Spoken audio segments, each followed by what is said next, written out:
Hello বন্ধুরা, সবাই কেমন আছো? আশা করছি ভালো আছো। তো আজকের টপিক হলো শ্রীমদ্ ভগবদ গীতার ২য় অধ্যায় ২৩তম শ্লোক। তাহলে চলো আর দেরি না করে শুরু করি। শ্লোকটি হলো নৈনং ছিন্দন্তি শস্ত্রাণি নৈনং দহতি পাবক ন চৈনং ক্লেদয়ন্তা পোন শোষতি মারুত।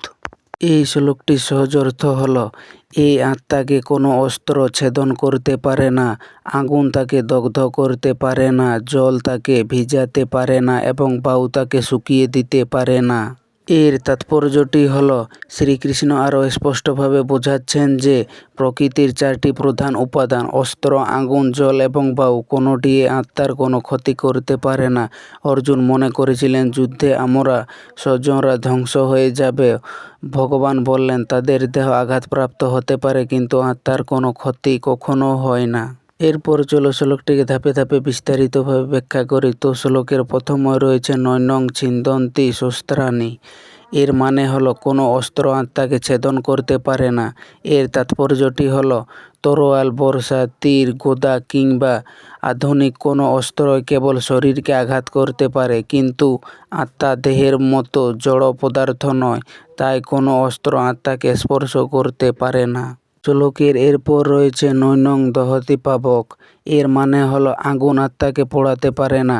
এর তাৎপর্যটি হলো আগুন, কাঠ, লোহা, কাপড় শরীরকে পুড়িয়ে দিতে পারে, কিন্তু আত্মা অদৃশ্য ও চৈতন্যময়, তাই আগুনের কোনো শক্তি আত্মার উপর কার্যকর হয় না। শ্লোকের এরপর রয়েছে ন চৈনং ক্লেদয়ন্তাপ। এর মানে হলো জল আত্মাকে ভিজাতে পারে না। এর তাৎপর্যটি হলো জল সব জড়বস্তুকে ভিজিয়ে দিতে পারে, কিন্তু আত্মা কোনো বস্তু নয়, তাই জল তার কোনো পরিবর্তন ঘটাতে পারে না। শ্লোকের সবশেষে রয়েছে ন শোষতি মারুত। এর মানে হলো বায়ু আত্মাকে শুকিয়ে দিতে পারে না।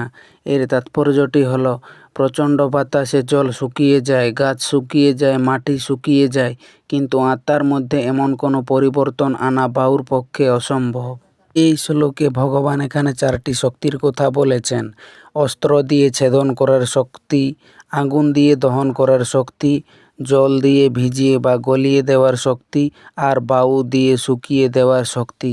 এই 4টি উদাহরণ দিয়ে তিনি বোঝালেন জগতের কোনো ভৌতিক শক্তি আত্মার উপর প্রভাব ফেলতে পারে না, অর্থাৎ আত্মা সম্পূর্ণভাবে জড় প্রকৃতির ঊর্ধ্বে।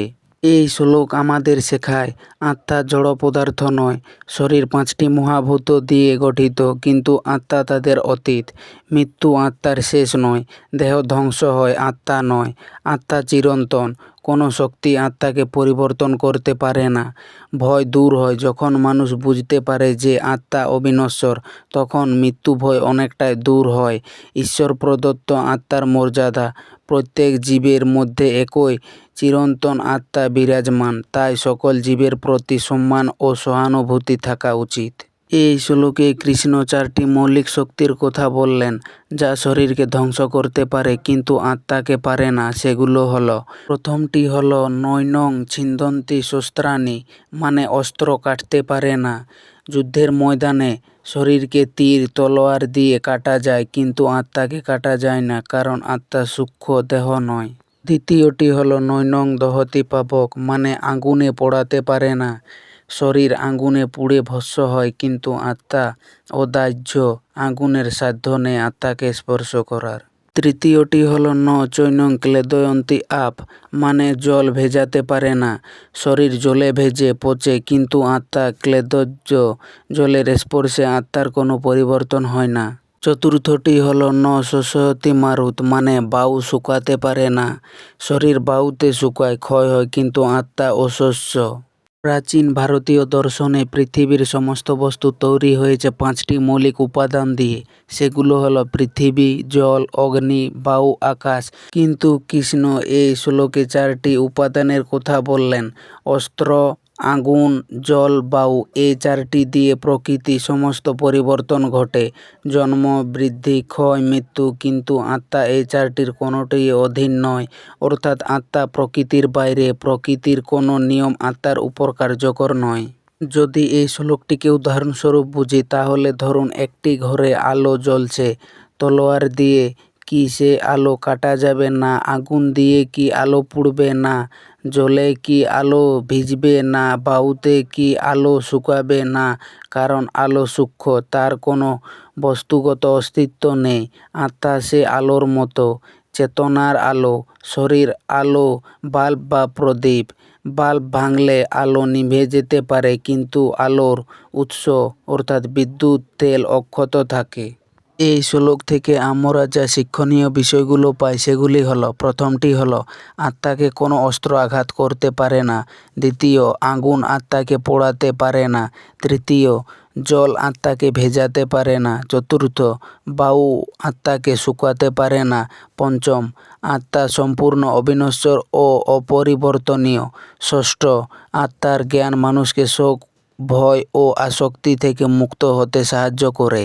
তাহলে আমরা এই পুরো শ্লোকটির থেকে সারসংক্ষেপে পেলাম যে ভগবান শ্রীকৃষ্ণ অর্জুনকে বলছেন, অর্জুন, আত্মা এমন এক চিরন্তন সত্তা যাকে কোনো অস্ত্র কাটতে পারে না, আগুন পোড়াতে পারে না, জল ভেজাতে পারে না এবং বায়ু শুকিয়ে দিতে পারে না।